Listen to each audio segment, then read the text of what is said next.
echte bikkels, ze binden nog. Van de Mon kon mensen hadden in de Ljouter Alverstedehal inschreeuwen voor de winterfiets Alverstede tocht. En er wie aardig wat vlecht op een kooi. Wiels je ook online inschreeuwen kon, maar daar woe net elke niet op wachten. Het is wel heel mooi om als eerste groep voor te kennen. In 14 februari, een mooie dag. Dus we willen graag bij de eerste wezen. Je wordt correct wanneer als de echte Alverstede tocht varen gewoon in de kooi. In het donker voort, dat had ik wel wet. Verleden jaar weer prachtig, dus ik wil graag deze tweede keer er bij wezen. En zo binnen er nog volle meer, maar de biffer zelfs ik won, die het hele oren redenen ha om net te let uit te zetten. Nou, ik moet zeker wezen dat ik een plakje hier, want ik had nogal een prototype nodig om rond te komen. Ik denk, ik moet er bij de eerste groep bij wezen.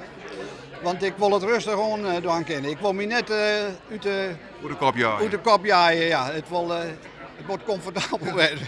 Want hoe staren fiets je dan wel net? Nou, ik krijg net een bon voor fout parkeren, zo langzaam weer. Deze tweede editie start en finisht hier in de Alverstedehal.